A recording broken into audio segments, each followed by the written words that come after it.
Hello students, welcome back to our YouTube channel. फिर से fifth semester के लिए एक नया टॉपिक, जिस टॉपिक का नाम है बाई बैक, जो 10 मार्क्स के एग्जाम में आएगा।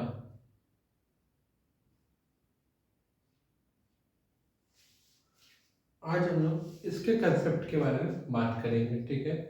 Internal reconstruction, valuation of goodwill, ठीक है, और शेयर्स का इशू ऑफ शेयर्स का तीनों वीडियो हमारे यूट्यूब चैनल पे आ चुका है, आप जाकर के देख लें, ठीक है। आज जो टॉपिक हम लोग का वो है बाई बैक। पहले हम लोग समझेंगे कि बाई बैक होता क्या है।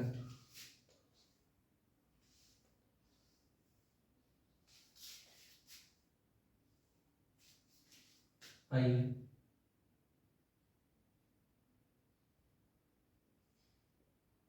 when company take back its own shares is called buy back। Simple सा बात समझ। when the company take back its own shares, ठीक है, is called buy back। जब कंपनी खुद का ही शेयर मार्केट में से वापस परचेज करता है, ठीक है, उसको हम लोग बाय बैक करते हैं। अच्छा, शेयर किससे खरीदेगा? शेयर होल्डर से। क्लियर है बात? अब ये जो बायबैक का कंसेप्ट है, ये कंपनीज एक्ट का सेक्शन 68 से 70 में पूरा डिस्कस है। हम लोग को सेक्शन 68 से 70 पूरा पढ़ने का जरूरत नहीं है, बट कुछ प्रोविजन आपको अपने दिमाग में रखना पड़ेगा, ठीक है। तो इसके बारे में डिस्कस करेंगे। उसके पहले जब समझते हैं कि कुछ कंफ्यूजन से बच्चों के माइंड में बायबैक को लेकर के क्लियर करते हैं। सबसे पहला कंफ्यूजन ये है, कंफ्यूजन नंबर 1, कि भैया वर्किंग नोट कब करेंगे? ठीक है, वर्किंग नोट बनाना पड़ता है, उसमें हम लोग को 3 स्टेटमेंट बनाना होता है, और 3 स्टेटमेंट में जो सबसे कम वैल्यू रहता है उतना ही नंबर ऑफ शेयर्स को हम लोग बायबैक करते हैं, ठीक है। वो 3 स्टेटमेंट कब बनाएंगे? करेक्ट, सबसे पहला कंफ्यूजन। दूसरा कंफ्यूजन बच्चों को क्या होता है कि भैया इक्विटी शेयर्स अगर बेच रहा है, प्रेफरेंस शेयर अगर बेच रहा है, तो उससे हम लोग सेटअप तो करते हैं, ठीक है, बट डिवेंचर से क्यों नहीं करते हैं? दूसरा।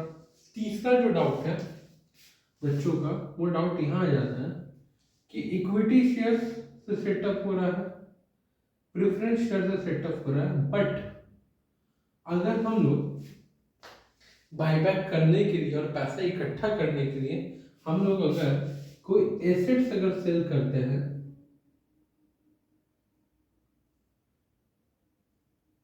तो उस एसेट्स का वैल्यू सेटअप क्यों नहीं होता है? करेक्ट। ये 3 हमारे पास क्वेश्चन है, जिसके अकॉर्डिंग हमारा वीडियो कंटिन्यू होगा। आज हम लोग केवल एक क्वेश्चन के बारे में ढंग से डिस्कस करेंगे कि वर्किंग नोट, हमारे यहाँ पे वर्किंग नोट क्यों नहीं बनता और कब बनता है। करेक्ट, बनता है तो क्यों बनता है, और नहीं बनता है तो कब नहीं बनता है। फॉर एग्जाम्पल, यहाँ पे मैंने क्वेश्चन दिया हुआ है, जरा ध्यान से देखना क्या है। डिलाइट लिमिटेड, हालांकि आपके ऑनर्स एग्जाम में आया हुआ है। Delight limited decided to buy back. क्या डिसाइड किया है डिलाइट लिमिटेड? कि अपना कंपनी का शेयर क्या करेगा? बाय बैक करेगा। कितना? 60,000। तो यहीं पे आपका जो पहला डाउट है कि वर्किंग नोट का 3 स्टेटमेंट कब बनता है या नहीं बनता है, उसमें से आपका पहला डाउट है कि जब आप हमको बता दिया कि 60,000 शेयर्स को क्या करना, हम लोग को बायबैक करना, तो फिर वर्किंग नोट में पता करने का जरूरत ही क्यों है? सबसे पहला डाउट तो है क्लियर है, ठीक है, कि जब हम लोग को ऑलरेडी मेंशन रहेगा,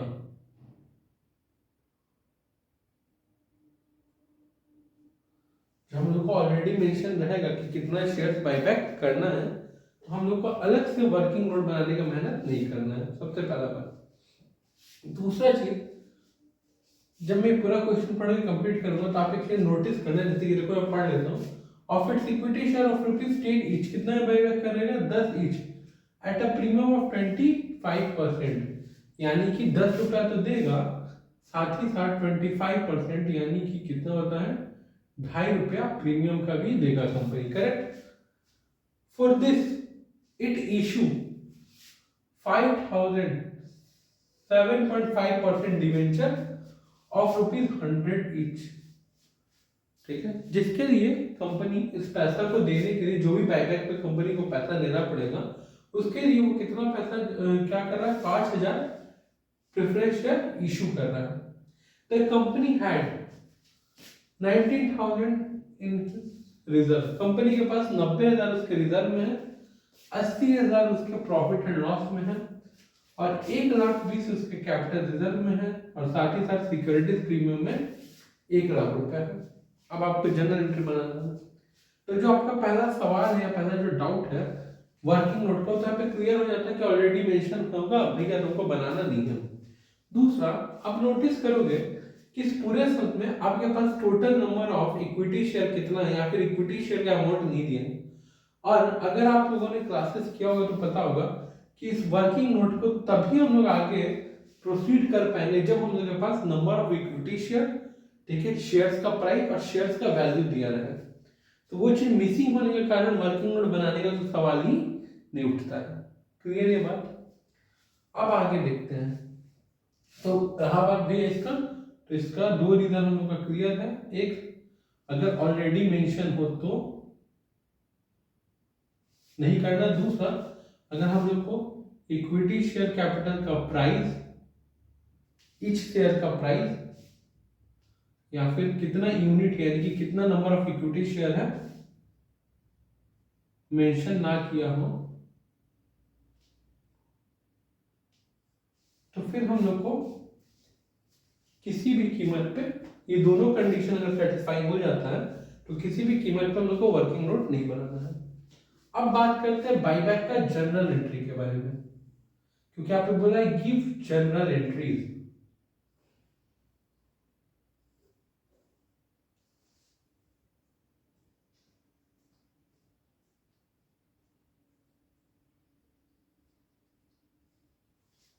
ठीक है, सबसे पहले कंपनी खुद का ही शेयर्स क्या कर रहा है, बाई बैक, यानी कि मार्केट से खुद का ही शेयर्स वापस खरीद रहा है। तो जब कंपनी, आपको याद होगा कि जब कंपनी शेयर्स बेचता था तो उसका एंट्री होता था bank account debit to share. अब यह कंपनी शेयर्स खरीद रहा है तो जाहिर सी बात उसके पास शेयर्स आएगा, तो यहाँ पे क्या हो जाएगा, equity shares capital account debit, ठीक है। और केवल शेयर्स नहीं, साथ ही साथ प्रीमियम भी पे कर रहा है, तो उसको हम कहते हैं प्रीमियम ऑन बाईबैक। एक तरह से कंपनी का खर्चा है, premium on buy back debit. तो अगर एक बार आपको पता चल गया है कि 60,000 शेयर्स है जिसका दाम 10 करके है, यानी कि 60,000 इंटू 10,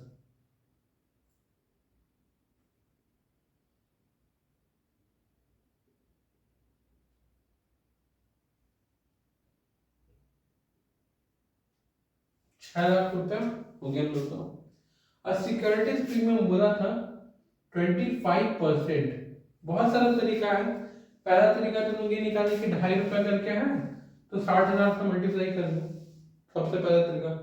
दूसरा तरीका है कि 6,00,000 का 25% निकाल दो, ठीक है, जो कि ₹1.5 आएगा,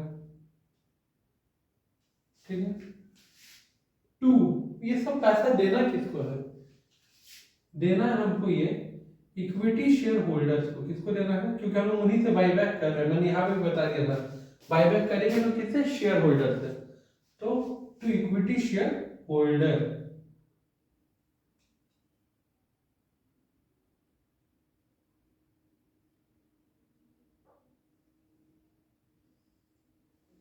पहला एंट्री कंप्लीट हमारा। दूसरा एंट्री हमारा क्या है कि अब भैया इन लोगों को पेमेंट करना है, तो यहाँ पे एंट्री हो जाएगा इक्विटी शेयर होल्डर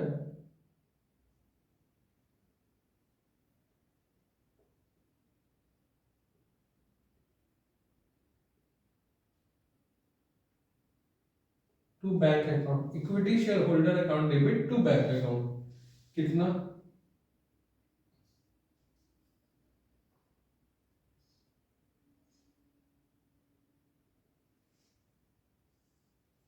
7.5 लाख, ठीक है। अब इतना तो हम लोग को पता है कि भैया 7.5 लाख रुपया बैंक से जाएगा, ठीक है। बट हम लोगों को इस फंड का अरेंजमेंट करना है, यानी कि 6 लाख रुपए इक्विटी शेयर और 1.5 लाख रुपए सिक्योरिटीज प्रीमियम का हम लोग को अरेंजमेंट करना है। ऐसे सिचुएशन में सबसे पहले हम लोग प्रीमियम को पकड़ते हैं। प्रीमियम हमारा कितना है 1.5 लाख, और कोशिश करते हैं कि प्रीमियम को प्रीमियम से सेटअप करें। क्या सबसे पहला कोशिश रहेगा कि प्रीमियम को प्रीमियम से सेटअप करें। तो हम लोग नोटिस करेंगे कि हम लोग को प्रीमियम ऑन बायबैक चाहिए 1.5 लाख, बट हमारे पास प्रीमियम के नाम पे सिक्योरिटीज प्रीमियम है और उसमें भी केवल 1 लाख रुपया पड़ा हुआ है। सिक्योरिटीज प्रीमियम हमारा होता है लायबिलिटी, अब उससे सेटअप करना है, यानी कि ये सिक्योरिटीज प्रीमियम खत्म हो जाएगा तो यहाँ पे हम एंट्री करेंगे securities premium account debit to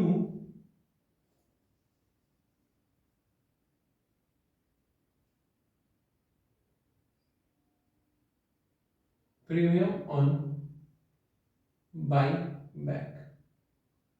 problem इस बात का है सर कि हमको प्रीमियम ऑन बाई बैक के नाम पे चाहिए 1.5 लाख रुपए, कितना चाहिए 1.5, बट सिक्योरिटीज प्रीमियम के पास है 1 लाख। तो सबसे पहले प्रीमियम किससे हेल्प लिया, प्रीमियम से। अगर प्रीमियम से हेल्प लेने के बाद भी खुद को डाइजेस्ट नहीं करवा पाएगा, ठीक है, तो देन इस सिचुएशन हम लोग कहीं और से हेल्प मांगेंगे। फिर से देखो, प्रीमियम के लिए चाहिए था 1.5 लाख, हमारे पास था केवल सिक्योरिटी प्रीमियम में 1 लाख। तो अब हम लोग अपना हेल्प लेने के लिए पीएल से मदद ले सकते हैं। किससे मदद ले सकते हैं, पीएल। पीएल में कितना 80,000 रुपया है,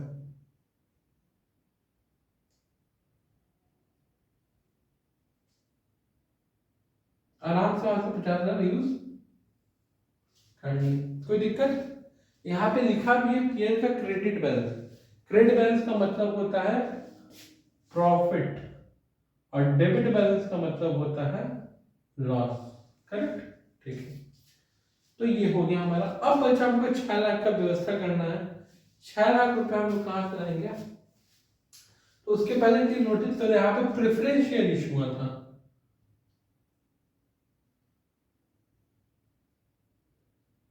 bank account debit to 7.5%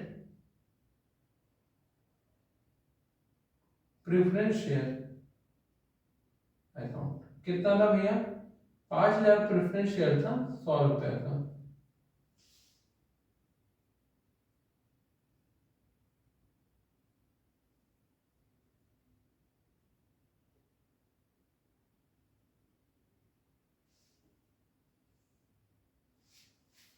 correct. जैसा कि मैंने भी बोला कि इतना तो कंफर्म है कि equity share preference share setup होता है, तो जाहिर सी बात है कि अब मेरे को पहले देखो 7.5 का जरूरत था, जो कि स्प्लिट होकर के रखा हुआ है 6 लाख और 1.5 लाख के फॉर्म में, करेक्ट। तो इसमें से मैंने 1.5 लाख अरेंजमेंट कर चुका हूं।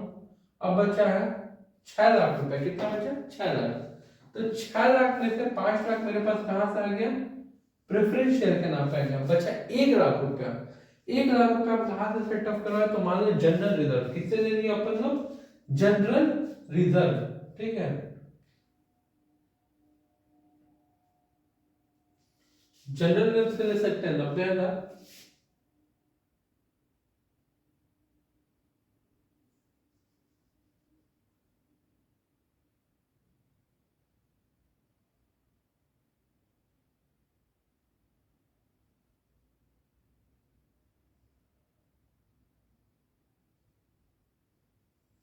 ठीक है, 90,000। पीएल से ले लेंगे 10,000।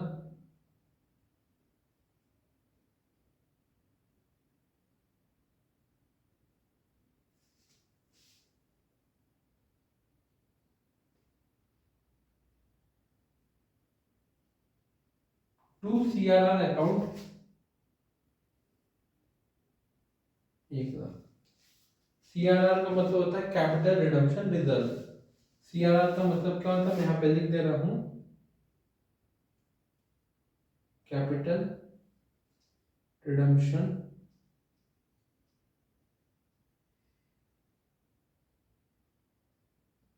रिजर्व। चलो, कोई दिक्कत? अब हम लोग का डाउट बचा सेकंड और थर्ड, ठीक है। ये डाउट में मैं आप सबका क्लियर कर देता हूं। सोचो, equity share are the real owner of the company, preference share holder are the owner of the company, ठीक है। Debenture are the creator of the company. ये तीनों लाइन आपने कभी ना कभी अपने लाइफ में सुना होगा, बट इसको अंडरस्टैंड कैसे करें? देखो भाई, इक्विटी शेयर होल्डर ठीक उसी प्रकार होते हैं जिस प्रकार आपके माँ बाप। प्रेफरेंस शेयर होल्डर बिल्कुल उसी तरह होते हैं जैसे आपके बाकी के फैमिली मेंबर। और डिवेंचर होते हैं रिश्तेदार। तो कंपनी पे जब भी मुसीबत आता है, सबसे पहले डिवेंचर जाता है, उसके बाद प्रेफरेंस शेयर, उसके बाद इक्विटी शेयर, सबसे लास्ट में।